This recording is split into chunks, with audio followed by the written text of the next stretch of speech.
So Valve just did something it almost never does. They publicly responded to a government lawsuit and basically said they're ready to fight it in court. The New York Attorney General has accused Valve of violating gambling laws through the use of mystery boxes, what most gamers know as loot boxes, in games like Counter-Strike 2, Dota 2, and Team Fortress 2. And if you played any of these games, you already know what they're talking about.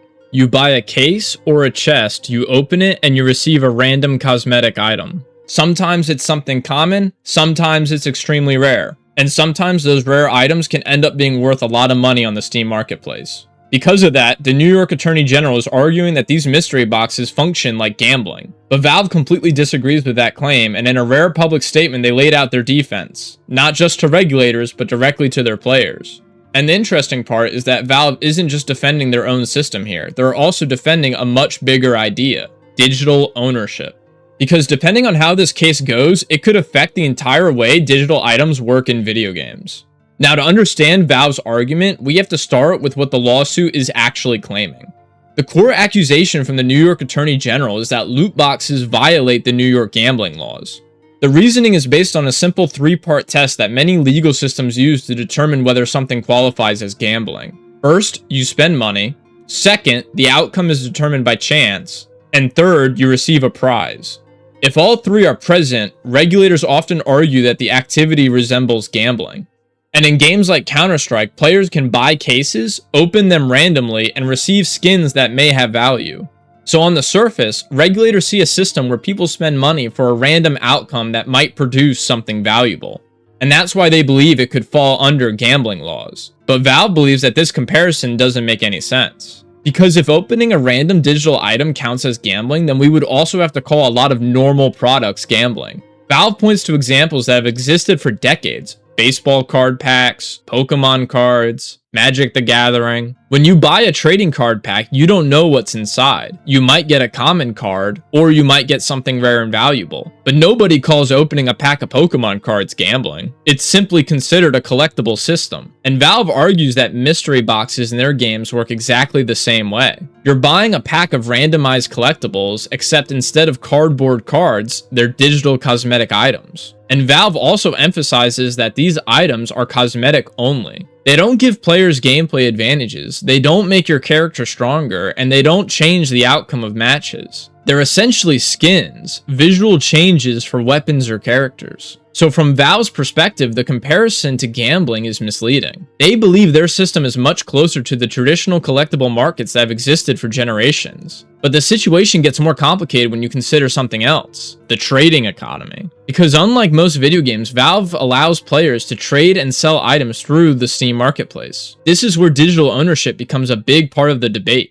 In Valve's ecosystem, if you obtain an item, you can choose to trade it, sell it, or keep it. And that freedom is exactly what the New York Attorney General reportedly wants to change. According to Valve's statement, regulators suggested removing item transferability. That would mean players could no longer trade skins or sell them on the marketplace. In other words, if you open an item, it would be permanently locked to your account. Valve strongly opposes this idea. Their argument is that digital items should function like physical collectibles. If you buy a baseball card, you're allowed to sell it. If you get a rare Pokemon card, you're allowed to trade it. Nobody demands that card companies prevent people from reselling their cards. So Valve believes the same principle should apply to digital goods. They argue that players deserve the ability to trade or sell items they legitimately obtained. And taking away that freedom would actually harm consumers, not protect them. Another major point Valve raised in their statement is the idea that they've already spent years fighting against gambling abuse.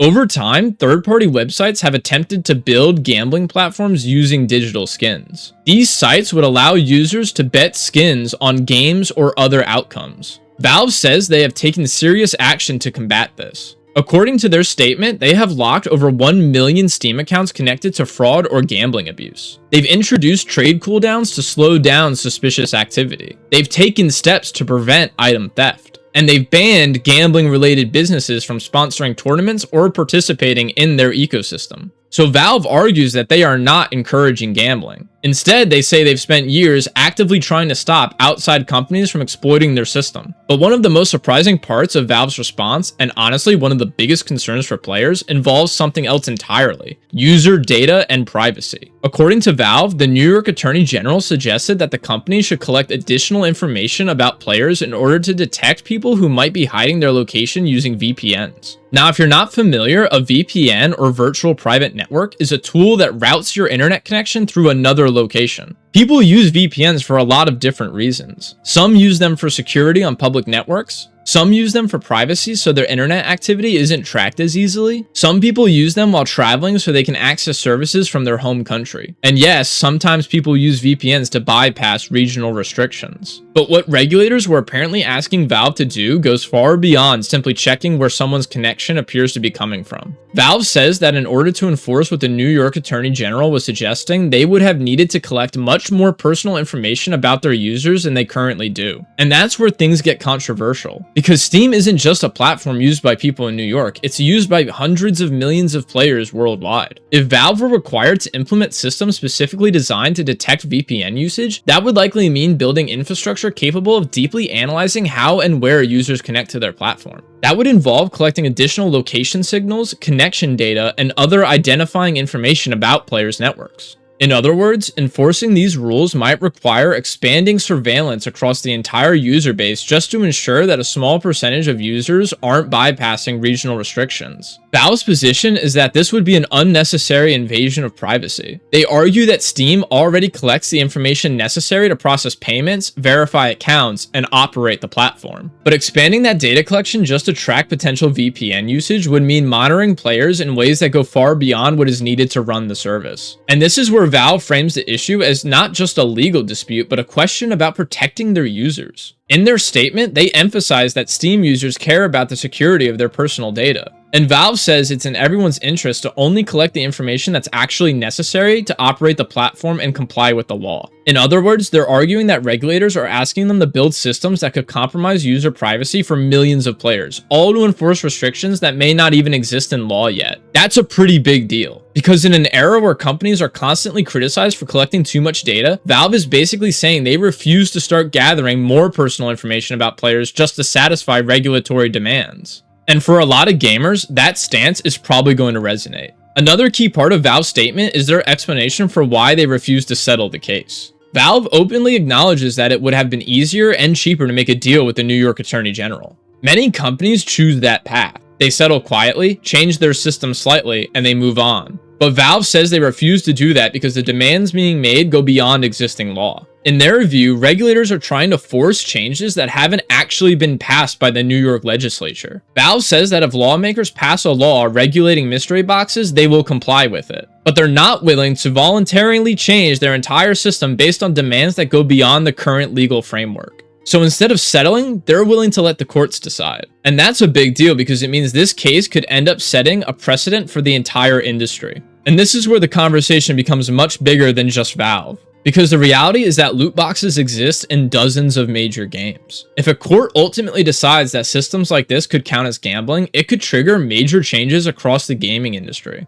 Developers might have to remove loot boxes entirely. They might have to disable trading systems, or they might have to redesign how digital items are distributed. And that could have enormous consequences for in-game economies. Take Counter-Strike as an example. The skin market for that game is massive. Some skins sell for hundreds of dollars. Some sell for thousands. And in extremely rare cases, even more than that. The entire ecosystem of trading, collecting, and selling items has become part of the culture of that game. If regulators force companies to remove those systems, that entire economy could disappear overnight. And it wouldn't just affect Valve. It would affect millions of players who enjoy collecting, trading, and participating in these digital markets. Now, of course, there are critics who believe regulators are right to intervene. Some argue that randomized rewards encourage addictive spending. Others worry about younger players being exposed to systems that resemble gambling mechanics. Those concerns are part of the broader debate around loot boxes. But Valve's position is that these systems are fundamentally about collectibles, not gambling. And they believe that treating them like gambling misunderstands how these markets actually function. After all, collectible markets have existed for generations. Trading cards, rare coins, stamps, comic books, all of these involve elements of rarity and value. Sometimes people buy packs hoping to find something rare, sometimes they don't. But we don't regulate those industries like casinos.